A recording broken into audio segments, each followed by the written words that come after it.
नमस्ते, मैं डॉक्टर सीमा शर्मा हूँ और मैं सीनियर गायनोकोलॉजिस्ट हूँ अपोलो फेम केयर में। स्वास्थ्य समस्या और समाधान के नए वीडियोस को देखने के लिए लाइब्रेट के यूट्यूब चैनल को सब्सक्राइब और बेल आइकन को प्रेस करें।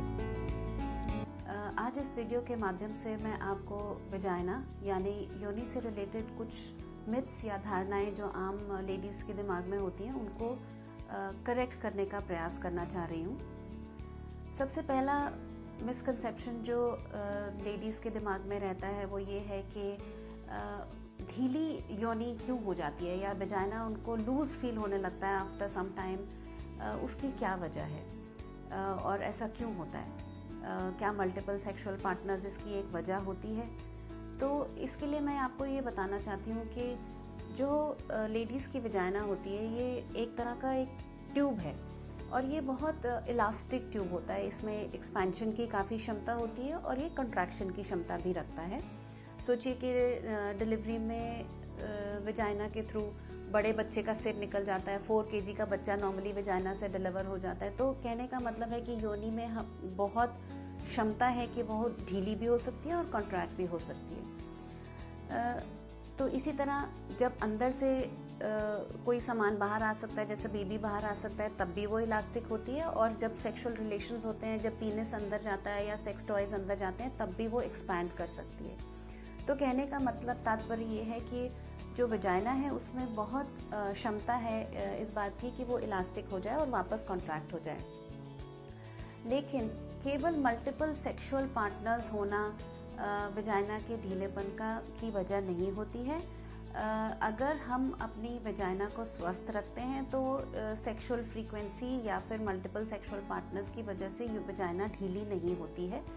ये ढीली होती है जब हमारे वजाइना के आसपास के टिश्यूज़ या मसल्स की जो स्ट्रेंथ है वो कम हो जाती है। तो सबसे इम्पॉर्टेंट बात यह है कि अगर आप अपनी वजाइना को टाइट रखना चाहते हैं, उसको स्वस्थ रखना चाहते हैं, तो हमें उसके आसपास के टिश्यूज़ का ध्यान रखना पड़ेगा। और कुछ स्पेसिफिक प्रिकॉशंस हैं जो मैं आपको इस वीडियो के माध्यम से बताना चाहती हूँ, जिसको आप अगर ध्यान में रखें तो आप अपनी वजाइना को टाइट रख सकते हैं और आपके सेक्सुअल रिलेशंस को इम्प्रूव कर सकते हैं। सबसे पहली बात ये है कि आप अपने वज़न को कंट्रोल में रखिए। जितना ऊपर से वज़न ज़्यादा आएगा वजाइना के ऊपर, क्योंकि वजाइना सबसे नीचे का पोर्शन है आपका, उतना ही आपके पेशाब का रास्ता, आपकी मोशन का रास्ता, आपकी वजाइना, सारे टिश्यूज़ ऊपर से प्रेशर पड़ने की वजह से लूज़ होंगे और नीचे की तरफ खिसकेंगे। तो जब हम अपना वज़न कंट्रोल में रखते हैं तो वजाइना जो है अपनी शेप में रहती है और पेशाब का रास्ता भी अपनी शेप में रहता है। दूसरा, अगर आपको खांसी रहती है, एस्थमा की प्रॉब्लम है, कोई भी आपको इशू रहता है, जैसे अगर आपको कॉन्स्टिपेशन या स्टूल्स जो हैं बहुत टाइट आते हैं, कब्जी रहती है आपको, तो आप ऊपर से फिर से प्रेशर लगाते हैं या खांसी करते हैं तो भी आपका नीचे को प्रेशर ज़्यादा पड़ता है। ये सब बार बार प्रेशर डालने से नीचे के टिश्यूज़ को वीक करते हैं और हमारी मसल्स लूज़ होने से हमारी वजाइना लूज़ हो जाती है, जिसकी वजह से आपको अपने सेक्सुअल रिलेशंस में प्रॉब्लम्स हो सकती है, आपका प्लेजर कंपोनेंट कम हो सकता है, आपका यूरिन का लीकेज का प्रॉब्लम स्टार्ट हो सकता है। आपको लगेगा आपको जल्दी यूरिन जाना है, आपको होल्डिंग कैपेसिटी कम है और बाथरूम में जाने से पहले आपका थोड़ा सा बूंदे यूरिन का लीक हो जाता है।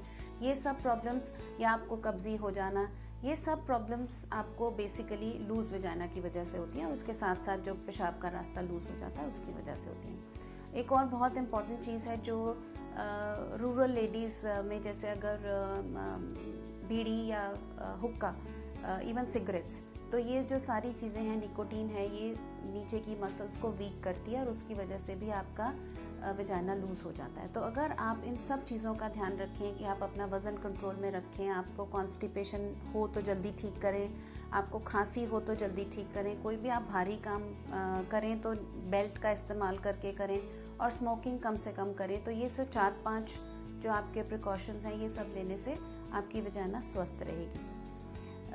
अब दूसरा प्रश्न बहुत सारी लेडीज़ ये पूछती हैं कि अगर हमारा वजाइना ऑलरेडी लूज़ हो गया है तो अब हम इसके लिए क्या कर सकते हैं। तो उसके लिए सबसे पहला जो मैं आपको उपाय बताना चाहती हूँ, जिसको हम बोलते हैं कीगल्स एक्सरसाइजेस। तो बिस्तर पर लेटकर या किसी भी टाइम आप ये एक्सरसाइजेस कर सकते हैं। इसमें आपको अपना जो एनस है उसको स्क्वीज़ करना है और बिस्तर पर लेट के करें तो ज़्यादा फ़ायदेमंद रहेगा। इसको 10-10 मिनट के इंटरवल पर दिन में कम से कम 3 बार आपको करना है और नीचे की मसल्स को आपको वजाइना की मसल्स को स्क्वीज़ करके रखना है टू द काउंट ऑफ 10। तो आप अपना मसल्स स्क्वीज़ करें, 10 तक गिनती करें और ढीला छोड़ें और फिर से स्क्वीज़ करें वजाइना की muscles, squeeze and let go. घड़ी देख के कम से कम 5 से 10 मिनट दिन में 3 दफ़ा करने से उसका सबसे ज़्यादा फ़ायदा होता है और आपको विद इन 2 to 3 मंथ्स आपको खुद में लगेगा कि आपके रिलेशंस में और आपके यूरिन होल्डिंग कैपेसिटी में इम्प्रूवमेंट मिलेगी। दूसरा तरीका जो होता है जिसको हम आजकल फिजियोथेरेपी कहते हैं, उसमें आपके पास डायलेटर्स होते हैं, वेजाइनल डायलेटर्स, उसका इस्तेमाल करने से और होल्ड करने से भी हमारे वेजाइना में टाइटनेस की गुंजाइश बढ़ जाती है।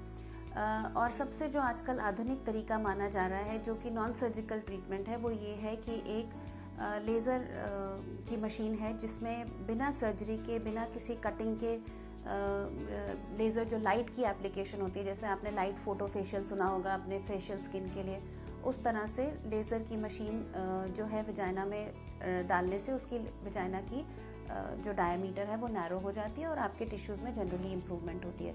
तो अगर आपको कुछ भी वजाइना से रिलेटेड प्रॉब्लम्स हैं या आपको लगता है कि नहीं मुझे डॉक्टरी हेल्प की ज़रूरत है, मैं अपने सेक्सुअल रिलेशंस इंप्रूव करना चाहती हूँ और एक्सरसाइज से ये पॉसिबल नहीं हो पा रहा है, तो आप अपने गायनोकोलॉजिस्ट से ये सारी चीज़ों के बारे में पता लगा सकते हैं और ये कर सकते हैं। तो इसके लिए आपको कोई अब शर्म फेस करने की ज़रूरत नहीं होनी चाहिए क्योंकि it's a common thing and it is part of your body, so you should be aware of your body and you should know how to improve any part of your body.